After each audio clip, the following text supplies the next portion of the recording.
my good. Don't tell me you were half dressed either. Okay, good morning, everyone. A couple of announcements before we get started. Lost and Found is at registration. So far, we've collected a credit card, a necklace, and a glove. Just one, not a pair. The credit card, you would actually have to tell us your name and match it up to the card, and then we'll go in and look and see what you've bought lately and probably chastise you for it.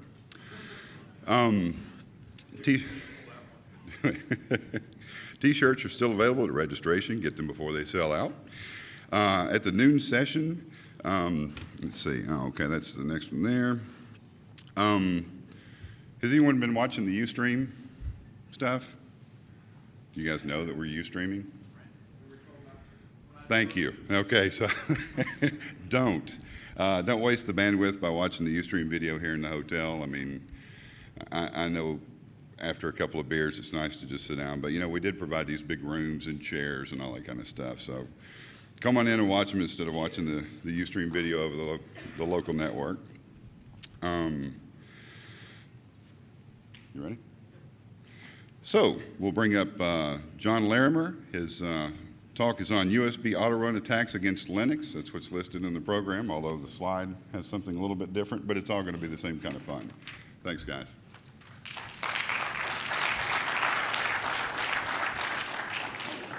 All right, morning, everyone. Thanks for dragging your ass out of bed and getting here this early. I appreciate it. So my name is John Larimer, and I'm a security researcher on the IBM X-Force team, the Advanced Research and Development team based out of Atlanta, Georgia. And my talk this morning is about Autorun vulnerabilities. And these are vulnerabilities that can allow code to execute whenever a removable storage device is connected to a PC. And last week I gave a similar talk at Black Hat here in DC, but the focus of that was mostly Windows. And I only spent a little bit of time talking about Linux, just like the last 10 minutes of the talk. But my entire presentation today is focused on Linux, and specifically I'm talking about Ubuntu Desktop Linux 10.10, the 32-bit version, which is the latest one that is currently out. So some of the stuff that I'm talking about today also can apply to other distributions, but it's mostly desktop distributions. The server editions don't have some of the same UI components that I'll be talking about today. And because I'm talking about Ubuntu, I'm also talking about specific issues with the GNOME desktop environment, which probably don't apply to other editions of Ubuntu that don't use GNOME, like Kubuntu and some of the other distributions out there. All right, so let's talk about Autorun malware. Worms that spread on Windows using the autorun.inf file are generally referred to as Autorun worms, and Autorun is also kind of a generic name given to variants of these worms. And basically what happens is that you can insert a CD or a DVD or a USB flash drive, and Windows will read this autorun.inf file and automatically execute some program that's on it. And it's a pretty big security risk. Because basically everyone disables the Autorun feature on Windows now, and Microsoft actually changed the way that Windows 7 handles Autorun programs so they won't run from USB drives anymore. So malware authors started exploiting vulnerabilities to get the same functionality. So has anyone here heard of the Stuxnet worm? Anyone? I'm sure you're all sick of hearing it, so I'm only going to mention it once. So it used a vulnerability in how Windows handled shortcut files to allow it to load an arbitrary DLL file from the USB drive. And it was able to spread physically on USB drives without using Autorun, and that's kind of what inspired the research that I'm doing today. Some other examples are, if you've ever done research on malicious PDF files in Windows, you might have noticed that some of these PDFs will automatically infect your machine or trigger the exploit without you even opening the file if you're looking at the preview mode. And the most recent example that I could come up with in Windows was a BMP. It was a vulnerability in certain types of document files that had an embedded bitmap file, and there was a problem parsing that, and it allowed code execution when loading the icon for that file. All right, so I'm done talking about Windows. So I'm not aware of any major outbreaks of Autorun malware on Linux systems. And it used to be that Linux just didn't really have the feature set that would even allow this. USB drives weren't automatically mounted, and there were no thumbnails or previews in the desktop environment. And in general, the desktop experience of Linux was pretty weak compared to, say, Windows or Mac. And I'm not really sure why, but there are some free desktop.org specifications that allow Autorun files on removable storage devices on Linux. And these scripts could have a few different names, .autorun, Autorun, or autorun.sh. But whenever a new volume is mounted, the desktop could be looking for these files to run. And luckily for the security of Linux users everywhere, the specifications actually prohibit running the programs automatically. So it's always going to ask you. Unless you find a vulnerability in the way that these files are parsed, they're not really that useful for exploiting security vulnerabilities, unless you're just dumb enough to click yes to run the script if you haven't actually read it. But I don't think anyone that uses Linux is going to do that, because they're all smart people. So since the Autorun features in Linux seems relatively safe, what about taking advantage of security vulnerabilities? So it turns out that there is a whole bunch of code that executes in a desktop Linux system when a new mass storage device, like a USB flash drive, is connected to a PC. And a lot of this code hasn't been audited for vulnerabilities yet, which means it could be full of bugs. So at the lowest level of the operating system, there are the removable storage subsystem bus drivers. And these are the low-level buses like USB, eSATA, FireWire, PCMCIA, or PC card, or SD card, or so things like that. And slightly above that are the file system drivers.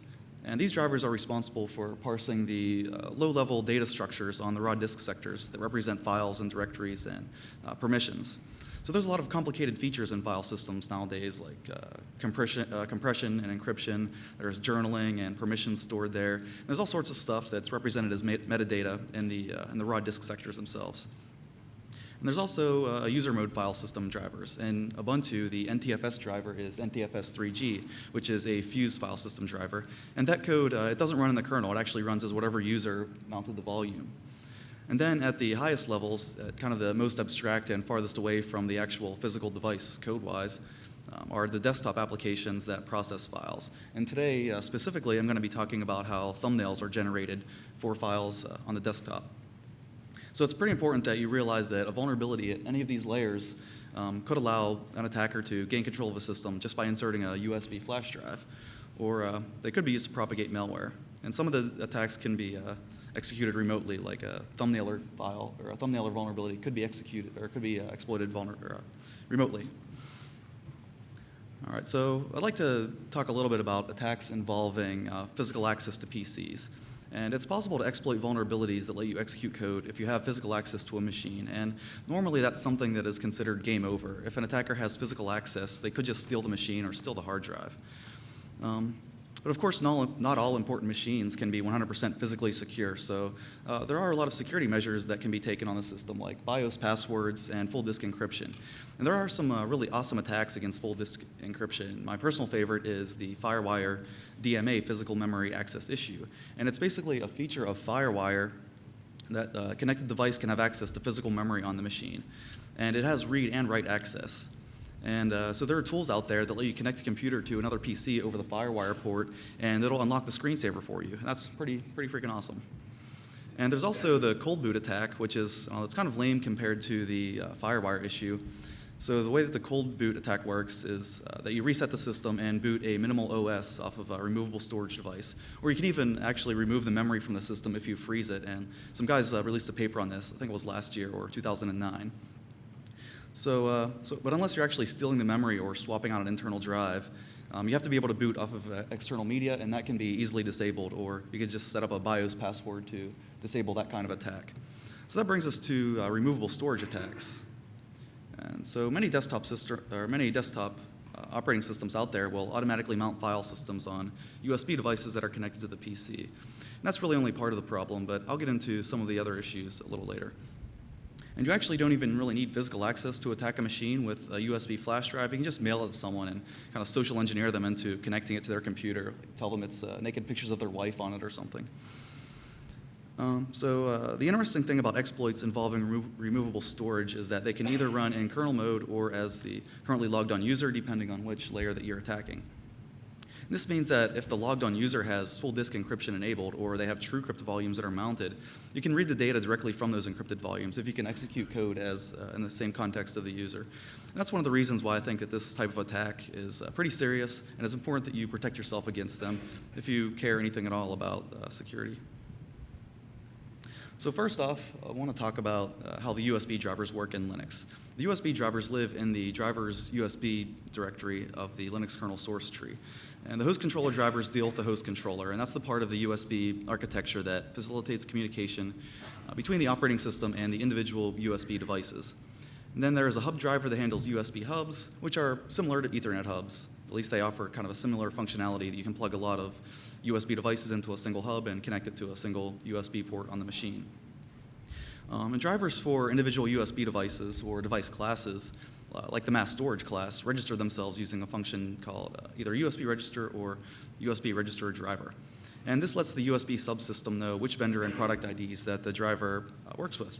And the USB subsystem itself contains a function named USB match ID that matches a newly connected device with a loaded device driver, if there is one.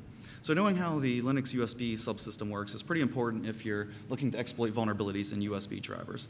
And you have to know where the code is to be able to audit it, and you need to know which functions get called when different events happen to be able to find bugs in it. So a vulnerability in a USB driver could be considered pretty high value because it runs in kernel mode, and it gives you full access to the system. And a company called MWR Infosecurity found a vulnerability in the device driver for the Hours Wall USB ISDN device. And this was a straight buffer overflow. It happened, the driver was improperly handling USB string descriptors. And there have probably been other vulnerabilities discovered in USB drivers, but that's the first one that shows up on a Google search, so that's my example. And there's not really that many people that are actively looking for vulnerabilities in USB drivers, but like I said, they can be pretty serious. Some of the more recent research that I've seen involves fuzz testing. So Mortiz Jodier wrote a paper about using a hardware and software solution in 2009, and he used a programmable USB development board to do his testing. And then last year, a guy named Tobias Mueller, he implemented an all-software solution. He basically used QEMU, or QEMU, however you want to pronounce it. He wrote a virtual USB device that did fuzzing against file system drivers. So that's pretty interesting. You could also implement something similar in Box or any of the other virtualization environments out there, but that's nice because you don't have to know how to program a microcontroller or write any low-level firmware code. You could just write a totally software-based virtual USB device. And there's probably been a lot more research out there than what Jodier and Mueller have done, but those guys should probably work on their search engine optimization because those are the only two examples that I found. And so if you find a vulnerability in a USB device driver, you can use a programmable USB development board to write an actual exploit for it. There's a thing called Teensy USB, which some of you guys have probably heard about it. It's been talked about a lot. But it's even smaller than a regular USB flash drive, and you can program it to be any device that you want. And you can make it respond to the device drivers themselves with any sort of data that you want. And the Teensy USB costs under $20. And unlike some of the other USB development boards, it can cost hundreds. So they're really easy to get a hold of. They're really easy to program. They're easy to conceal. And so they do make an excellent vector for delivering a driver exploit. So this slide has some information on how support for the Linux USB mass storage class is implemented in the Linux kernel. And it basically works by tying the USB subsystem in with a SCSI subsystem. And most USB mass storage devices actually use the SCSI command set, and it's layered on top of the USB protocol stack. And that makes it really easy to add USB support to an operating system that already supports SCSI disks. And that's also the reason that a USB flash drive will show up in the dev directory with SCSI names like SDB or SDC. And if you can run dmessage and look at the kernel messages, and you'll see that the SCSI subsystem is invoked for USB mass storage devices. So that's somewhere else that you could possibly be looking for vulnerabilities in the SCSI stuff, which probably hasn't really been audited for vulnerabilities. So now I'll talk about some of the higher level user mode subsystems that are involved in recognizing and notifying the system of new storage devices. UDEV is the user mode device manager for Linux. It's been in use for a few years. It's in charge of adding and removing entries in the dev directory. And it can also trigger events based on rules that are in the etc directory. I forget the exact directory where there are. But it can run scripts when a new device is plugged in. It can also send events through a netlink socket. This is how it's possible for a user mode application to be notified of a newly connected device without continually polling for new devices. And dbus is an inter-process communication mechanism that allows applications to register for various system events, like a new disk being added to the system. And then there is udisks, which I think it used to be called device kit disks, but they changed the name. And it provides a dbus interface for dealing with disk devices. It uses the GU-lib the gudev library, which is part of udev, and it subscribes to events through the netlink socket and republishes them through dbus. And udisks also has the ability to mount and unmount file systems and disks that are connected on the system. And that's actually what Nautilus and the GNOME desktop uses to get notified of new disks. And the dbus interface, the dbus interface is actually easier to use for registering for events than the straight netlink socket. So it's pretty easy to write an application that can interface with udisks. So now I'll talk about file system drivers. And traditionally, file system drivers have been implemented as kernel mode device drivers in the FS branch of the kernel source tree. And they operate at a layer between the low-level disk bus drivers, like the USB bus or the IDE or SATA buses. And it works with the virtual file system, which is an interface for the kernel in user mode to access and interact with file system concepts like files, directories, and permissions. Then I already mentioned it, but there is a user mode file system driver architecture called Fuse, or file systems in user space, which lets you write a file system driver that runs in user mode. And like I mentioned, it's used by the NTFS driver that Ubuntu uses. And then there's something called GVFS, which is the GNOME virtual file system. This isn't really a traditional Linux file system. It operates totally in user mode, and it can only be accessed using certain libraries like GIO, GVFS itself, or you can access, there is a Fuse mount point in the .gvfs directory of your home directory. And so files are referenced in GVFS through URIs, and you can actually use it to access files over FTP or SMB or DAV or HTTP or a lot of other network protocols. So that's, you can use that to like browse network shares through GNOME just as easily as you can in Windows. So it is possible for vulnerabilities to exist in file system drivers, and a few have been discovered before if you search for the CVE database. And the specific kind of bug that's useful for physical attacks or for infecting a system with malware are going to be bugs that deal with how the drivers handle low-level file system structures, like the code that parses the low-level file system structures. And if you're able to find a vulnerability in a kernel mode file system driver and you can execute arbitrary code, that code does run in kernel mode. And like I said before, it can be pretty useful for getting into a system if you can execute arbitrary code in kernel mode. So if you're able to attack a user mode file system driver, the code's going to run in the context of whatever user mounted the device. So file system bugs like this are interesting because they're actually considered a local vulnerability. You need physical access to the machine, and that's about as local as you can get. But if you're writing an exploit, it can be considered remote since you don't already have access to the operating system. You might not even know what version of the kernel that you're attacking, or if it's 32 or 64 bits. So that can make writing a reliable exploit for a kernel mode driver pretty hard. So, and if the exploit actually fails against the kernel mode driver, you end up crashing the system, which is probably undesirable if you are trying to break into it. And another problem with exploiting file system driver vulnerabilities is that in some cases you need to convince the operating system to read these file structures off the disk. So if you find a bug with the way that files are stored, you might need the OS to try to read a file. And on a server system, it's really unlikely that any files are going to be immediately read when you insert connect a new device. So these kind of bugs might only be useful against desktop systems. So how can you find file system driver vulnerabilities?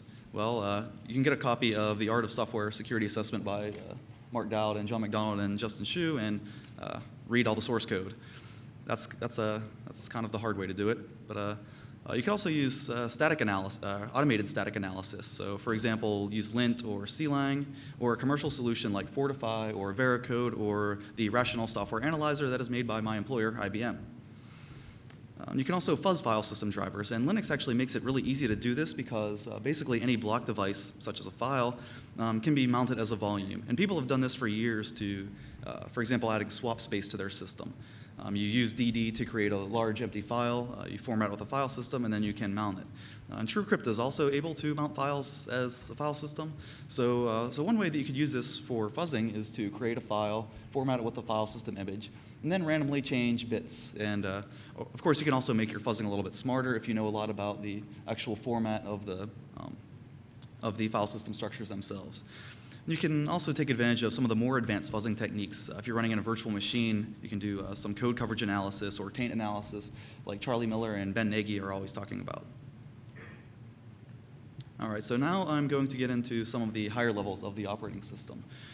GNOME Nautilus is part of the GNOME desktop environment that the Ubuntu desktop Linux uses as the desktop. And Nautilus itself is the file manager, and it's also the desktop itself. It's the icons on the desktop are rendered by Nautilus. And it supports most or all of the freedesktop.org specifications. So if you don't feel like digging through the code and trying to figure out how it all works, you can read through the freedesktop.org specifications, and it tells you about a lot of the features that it has and how they should be implemented and how they should work. And so something that not many people know about Nautilus is that it's actually responsible for detecting new disk devices being connected to the system and then mounting them. And like I said before, it uses the dbus interface provided by udisks to do this. And it's in kind of a roundabout way that I'll get into in a couple of slides. So Nautilus will also automatically open a window to browse files on a newly connected file system when one is mounted. And this feature can be disabled, but it's turned on by default, and it's a bit of a security risk. And so the reason that it's a security risk is that Nautilus will start generating thumbnails for all of the files in the root directory of a new storage device that you connect. And this can be bad, and it happens even when the screensaver is disabled and locked, or the screensaver is running and locked. So if you've never seen what Nautilus looks like before, here's the file browsing window, and there's a selection of files here. There are some documents. There's my resume and my taxes. There are some pictures, and there is a font file. So without even trying to open the file, like I didn't try to open any of these files, the operating system will read and parse each of these files to generate the thumbnails. And I don't really know exactly how many lines of or how many lines of code are executed to do this, but the chances are some of that code has a vulnerability in it somewhere. Yeah. Yes? Does it do it if you have the detailed view on? So it works with the, there is one of the views that it doesn't, and that might be the detail view, but I know it works with small icons, medium icons, large icons, but I think like the list view and the details view are the two that don't do that.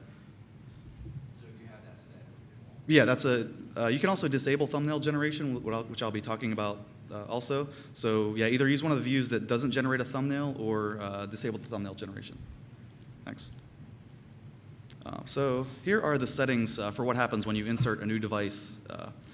It's configured through, these are configured through the Nautilus file property settings, or the file browsing window property settings.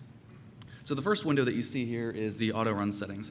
And this lets you configure what happens when an audio CD or a video CD or a DVD or whatever is inserted into the machine. These settings are actually all disabled by default, or maybe it's set to ASCII. I actually forget, but so by default, it's not going to run any of the programs that are that could be configured. So that's pretty safe.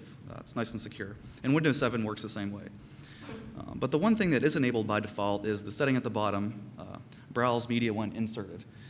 So that's pretty dangerous, and I'll show you why pretty soon. So if you don't really care to have a window popping up whenever you insert a new USB drive, you should probably turn that feature off. And the window on the right shows the preview settings, and this is where you can tell the system whether or not to show thumbnails at all. And so I actually recommend that you disable that. It's a pretty good idea. So this slide shows how Nautilus detects new disks and then mounts the volumes on them. So Nautilus uses the GIO library of glib2, which makes use of gvfs, which in turn makes some calls to GNOME disk utility, which uses dbus to talk to udisks, which uses a netlink socket to watch for udev events from the kernel. So it's pretty complicated, and if you actually want to trace through the source code to see what happens, there are 7 or 8 applications, services, and libraries that you have to download the source code for. And it actually took me a while to figure out how all this works, and I'm actually very proud of myself for being able to do it. All right, so now let's talk about the thumbnailers themselves. So like you saw in the picture, Nautilus will generate thumbnails for some file types. And the settings for the thumbnailers are stored in the gconf system, which is actually a lot like the Windows registry, in that it's a hierarchical collection of configuration settings. And thumbnails for image files, like JPEGs and GIFs, are generated internally using the GDK Pixbuff library. But Nautilus also allows external thumbnailers to be configured, and there are 3 enabled by default: Events Thumbnailer for document files, Totem Video Thumbnailer for video and audio files, and GNOME Thumbnail Font for font files. And the generated thumbnails are actually cached in the thumbnails/normal directory in the user's home directory. And you can cause a lot of interesting mischief with this. Since you know that an Ubuntu desktop Linux is going to be generating thumbnails for images on a USB drive, you could use this to load someone's PC up with a lot of illegal pornography and then report them to the feds. So that doesn't even require exploiting a vulnerability, but you could cause a lot of serious trouble for the user of the machine, which is another reason why you should disable thumbnails.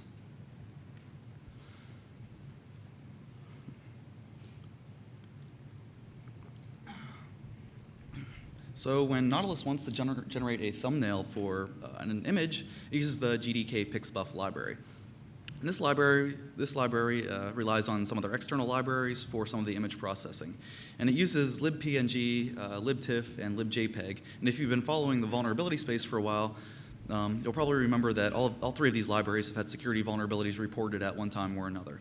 There's also some built-in code for some of the formats like BMP and GIF and a few others. And I also have on the slide a full list of the supported extensions on Ubuntu 10.10. So if you can find a vulnerability in the parsing of any of these file types, you could use them for an Autorun-like attack against Ubuntu. So what if you do find a bug in GDK pixbuff or an associated library? And this can be kind of tricky to exploit on a modern Linux distribution because, first of all, the thumbnailing itself happens inside of the Nautilus process. And that means if the process crashes, it has to restart, and when it restarts, it won't be opening the same file browsing windows that it had open before. So, and if those file browsing windows are open again, then Nautilus will just crash on the same file. So you can't do brute force attacks against ASLR. So one thing that might actually help exploitation is that Nautilus isn't protected with AppArmor by default. So if you are able to achieve code execution, then there aren't really that many barriers to taking full control of the user session. So here's a screenshot of the Nautilus thumbnail settings in the gconf editor user interface. There's also a command line version if you would rather use that, but you can see here how the thumbnailers are set up. So each file has a MIME type, and for the MIME type, it has the external program that is called with some arguments. I'll talk about how the external thumbnailer applications run now. And so like I already said, they're configured with gconf, and here's the command line that you can use to list them, gconf tool -r. And in the configuration, there are usually 3 arguments passed, the size, %s, the name of the input file, and the name of the output file. So when Nautilus sees a file that it wants to generate a thumbnail for, it'll look up the MIME type for that file extension, and then look up the thumbnailer application for that MIME type. And Nautilus will also launch a separate process for each file that gets thumbnailed, which is actually helpful for exploitation and pretty bad for security, and you'll see why pretty soon. So let's take a look at how, yes?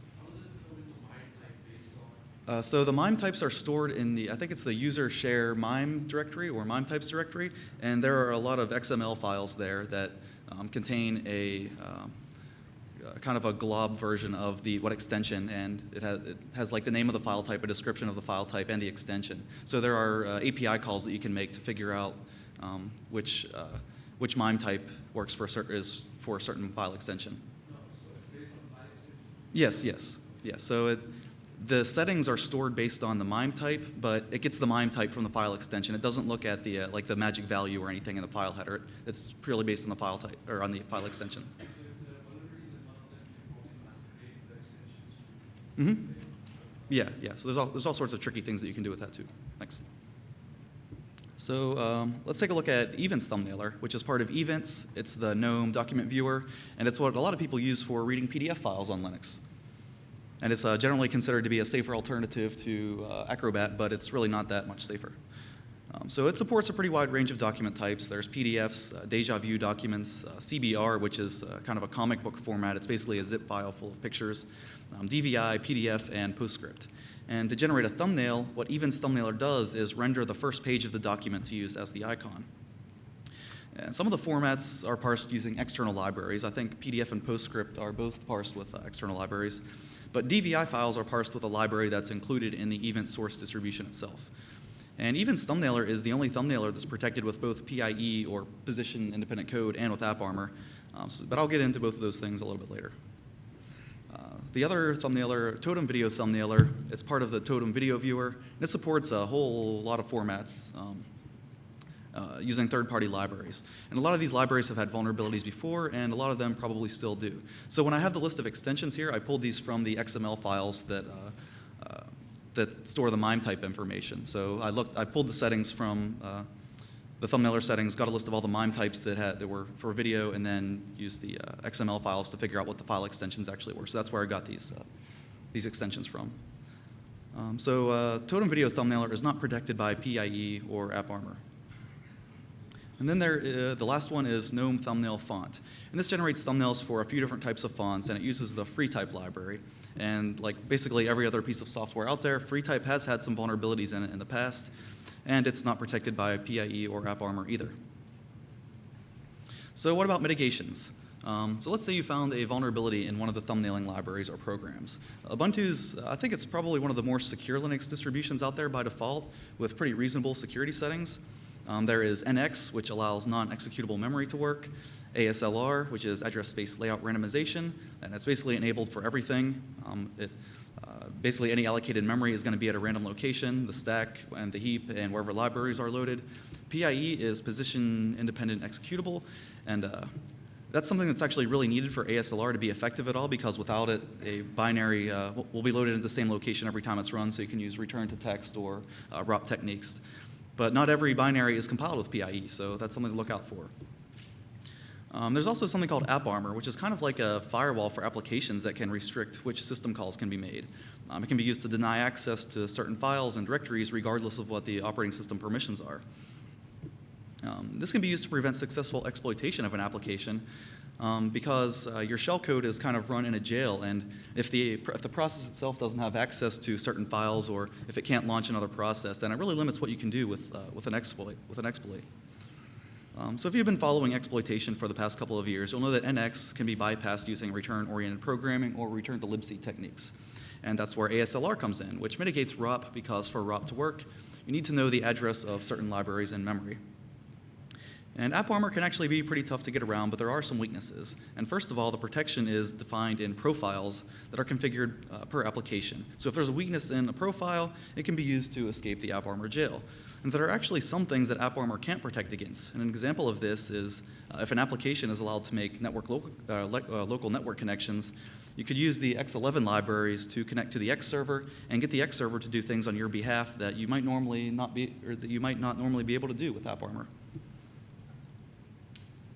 So ASLR and PIE, I put them together, but so the way to defeat ASLR is with brute forcing. And the way that this works is you keep trying the same exploit over and over, hoping that the address for your return to libc or ROP exploit will get the right set of addresses and your exploit will succeed. And this doesn't always work for all exploits, though. So for example, if your exploit crashes a process that doesn't restart, you can't really brute force the addresses, and you only really get one chance for your exploit to work, and it probably won't. We can brute force ASLR with thumbnailers, though, at least the external ones. When Nautilus launches a thumbnailer and it crashes, it doesn't care. It keeps trying to thumbnail all the other files in the directory, so it's going to keep launching this thumbnailer process over and over and over for each file. And that means that you can just put around 3,000 or 4,000 files in a directory and hope that one of them uses the right ROP address set for your exploit to succeed. And so while I was researching ASLR on Linux, I noticed something that was kind of strange about how it worked by default. So this graph here shows a count of how many times libc was loaded at a certain address when running evens thumbnailer a little over 40,000 times. You can see here that there is a big spike in the graph for a certain range of addresses. There are some addresses that were used 100 times, and there were some that were only used once or twice. So while the address chosen at each execution is random, the distribution of addresses in the long run isn't that random. There are some addresses that will be used much more than other addresses. So based on some testing that I've done, I only needed around 4,000 exploit files in a directory to have a really good chance of having the right address for a return to libc exploit. Now, I really don't know why this is. Someone should probably look into it. I haven't looked into it. I'm sure someone smarter than me can probably figure it out. I wrote a shell script, or actually it was a Python script that launched the process and then got the process ID and then used the proc PID/mmap. I think it's the mmap file in the proc file system, and that tells you which address each of the libraries are mounted at. So you use it's like /proc, the process ID, and then /maps, I think is what it's called. And it tells you what address each library is at. So so I use that. And, I don't know if I'm allowed to give out the script or not, but I'll talk to my employer and see if I'm allowed to give out that script, because it might be pretty useful for other. Yes. What's that? Yeah, it's pretty simple. It's just like 20 or 30 lines of Python that does it. So now that we can defeat ASLR with a thumbnailer exploit, what about AppArmor? So the only thumbnailer protected by AppArmor is evens thumbnailer, but the AppArmor profile does have some weaknesses that could be used to get around it. And first of all, it allowed read and write access to the user home directory, but it specifies a blacklist of files and directories that should be denied. And this is bad because with a blacklist, it's possible to leave some things out. And I actually did find something that they left out, and that was evens thumbnailer. it could write to the .config/autostart directory in the user's home directory. And this is used by the GNOME desktop to launch programs whenever a user logs in. And it's basically like the startup folder in Windows. So you can just drop a shortcut in there, and it'll automatically launch a file whenever you log into the system. So if your exploit could drop a couple of files there, and then you can convince the user to log back in, you could either kill the X server or reboot the machine. Whenever the user logs back in, it'll run those files. So that's one way that you could possibly get around AppArmor. But I did submit a bug report for that, and they fixed it. And I would like to apologize to Dr. Raid for doing that, because he hates when bugs are fixed. So I also mentioned something about X11 before. And X is the display. It's the display server. And client applications, the things that show up, the windows that show up, communicate using a network protocol. And it happens with port, I think it's TCP port 6000. It starts with TCP port 6000. And anyways, local applications running as the user that's running the X server will generally always have access to connect to the server and show a window and do various other things. So if an AppArmor profile allows connecting to the local X server, you can force the X server to take action on behalf of your process. So for example, some of the things that you could do are kill the screensaver, sniff keystrokes, or even inject keystrokes. And it should be possible to write a decent AppArmor profile for Events Thumbnailer that denies any sort of network access, because it doesn't actually need network access like Events itself does. Events needs to connect to the X server to display the document, but the Thumbnailer itself doesn't. It's a command line tool. It generates files based on the command line arguments. And using X11 to evade AppArmor is really just one idea, but you might be able to do it with some interesting things with the other IPC mechanisms, like using dbus to send signals to other applications. So someone should look into that too. All right, so let's say that you found a vulnerability and are able to bypass ASLR and defeat AppArmor. You're able to execute arbitrary code against the system, defeating all the mitigations. So what sort of things that you can do are useful? It really depends on what your goals are as a hacker or a penetration tester. But one of the useful things that you could do is copy all the files from the user's home directory. And this could contain mounted TrueCrypt volumes, or you could get browser cookies and documents and all kinds of good stuff, whatever's in their home directory. And since your attack is probably going to be USB-based, you can just copy the files directly onto the USB drive that you just inserted. But my personal favorite attack is killing the screensaver process. It's called GNOME Screensaver, and even if the desktop is locked and it's asking for a login, you can just kill this process and you'll have access to the desktop. So it really doesn't, there isn't really any protection from you just straight up killing the screensaver process to get in. Another possibility is installing a backdoor. You could edit the local profile files or the autostart file that I mentioned before. And you could use an additional exploit to elevate your privileges and install a rootkit, and that'll give you remote access to the system too. So killing the screensaver is pretty fun, and there are a few ways that it can be done. So like I said, it's just a process. It runs as the top window on the X server, and it can prevent you from using hotkeys to switch to other applications, but other than that, it's not really special. You can kill the process, and the login window goes away. It's actually a lot harder to do this on Windows. So like I already said, you can just kill the GNOME screensaver process. That doesn't work with the Events AppArmor profile, though. You don't have access to read the proc file system to get a list of the processes. And you can't spawn any other process at all, so you can't just run kill all or start a shell script. But in that case, you can actually write code that connects to the local X display, enumerates all of the windows with the XQueryTree API call, use xFetchName to get the name, look for the GNOME screensaver window, and then use xKillClient to terminate the process. So if you do that, you don't need to know the actual process ID to kill the process. You can use something that AppArmor doesn't really protect against to kill the process. So what about installing a backdoor? I think I mentioned it a few times, but the autostart directory is like the Windows startup folder. The shortcut files in the GNOME desktop end in the .desktop extension, and they're basically just text files. The specifications are part of the freedesktop.org specifications.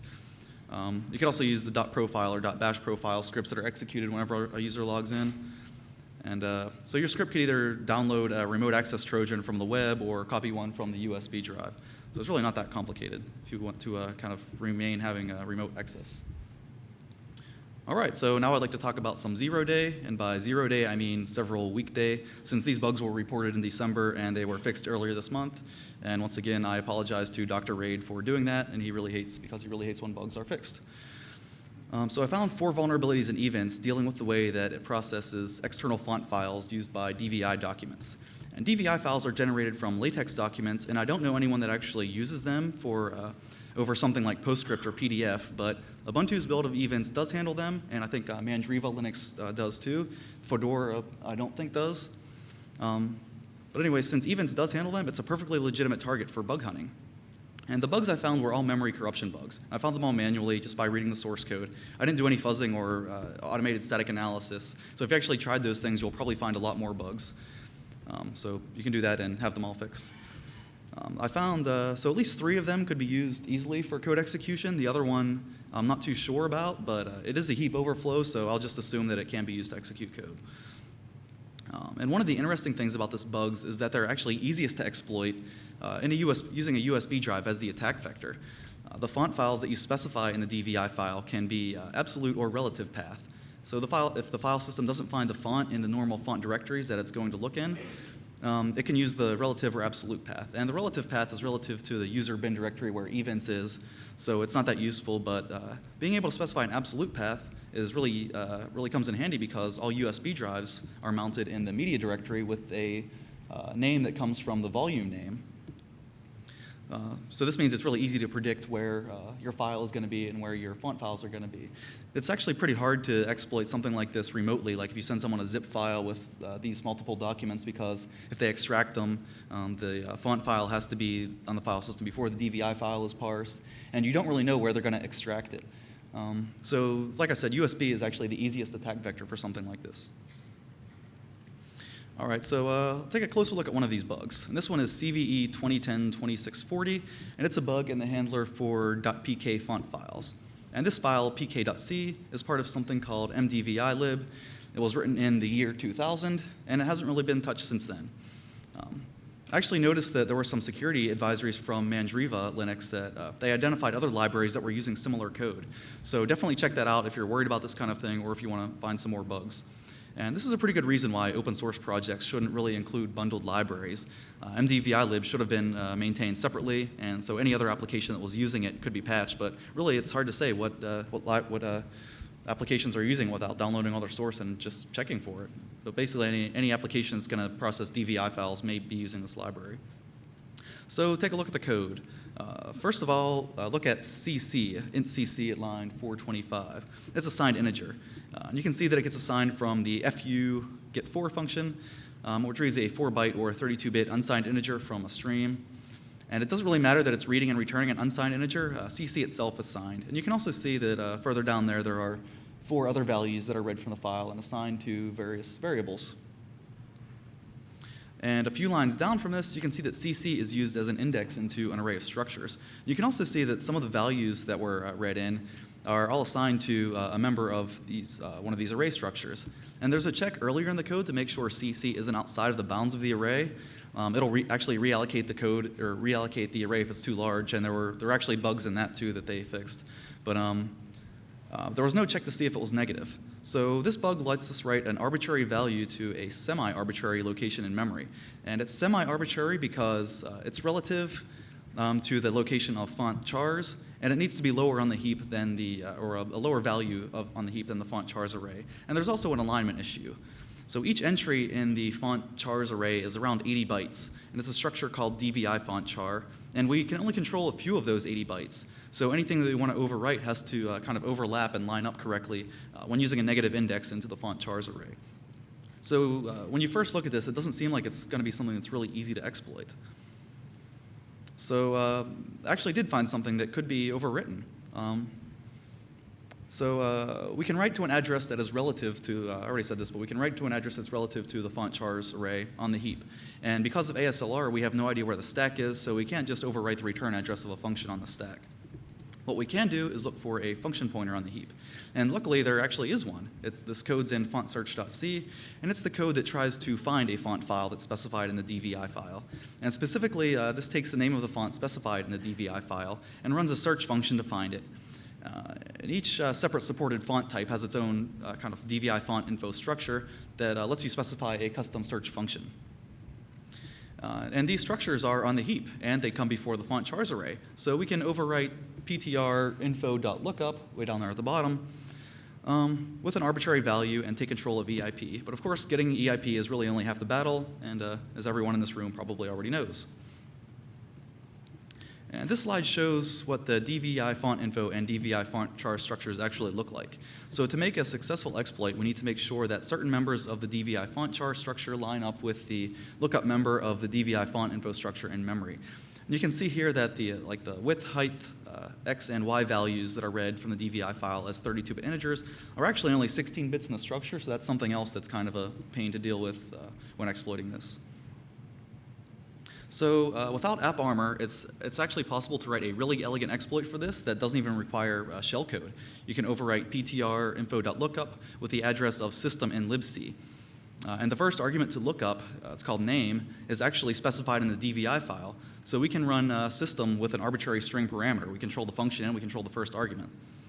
And so getting the overwrite to line up is actually pretty hard, and it took me a while to do it, but it's possible to manipulate the heap by modifying certain structures in the DVI file. And I was able to find the right combination of sizes for various DVI file structures that let me overwrite lookup with the address of system in one of the structures. And then in the DVI file, I used the path to a shell script on the USB drive as the name argument, or what was passed as the name argument. So what my shell script did is kill the screensaver process. So all I have to do to create a really awesome physical exploit for a system is to put around 400 or 500 DVI files and font files on a USB stick. And I need that many DVI files because a thumbnail gets generated for each one. And in the font file, which the font file contains the actual exploit payload, not the DVI file. I used a set of, created around 400 or 500 DVI files. Each one used a different address for the system function because, like I showed you before, the address of system is going to be random, although it's not that random.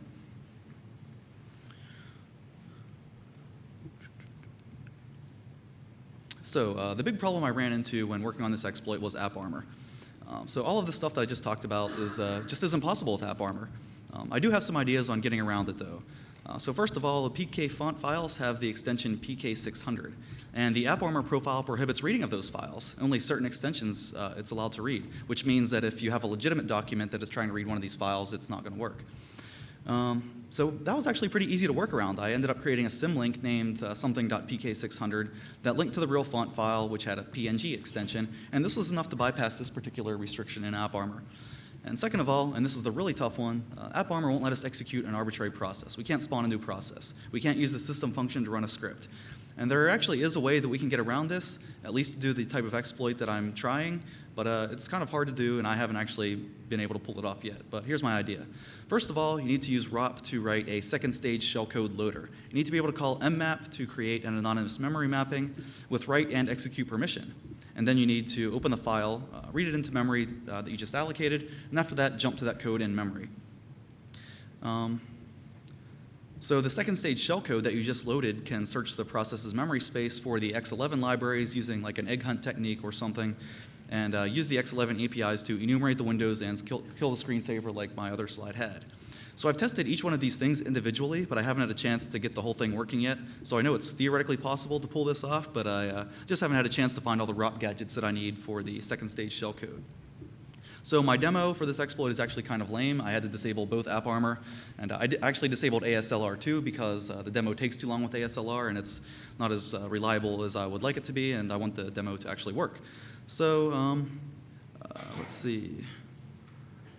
So it's really, so I had to disable AppArmor because my exploit doesn't get around it, and really that's my own fault for trying to audit an application that is protected by AppArmor instead of one of the thumbnailers that is not protected by AppArmor. So here I will show my demo. This is my Ubuntu machine. Let's try my password. My password does not work.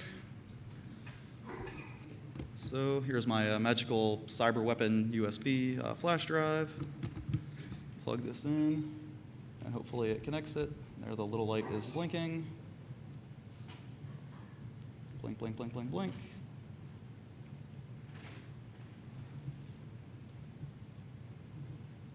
Blink, blink, blink, blink, blink. And there it goes. The exploit actually killed the screensaver.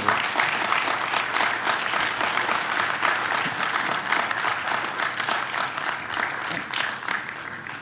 So here you can see this is the file browsing window that popped up with all of these files. I have a few of them there, but the font files are actually hidden. I can, let's see, ls-a media xf. I can't read the screen. xf.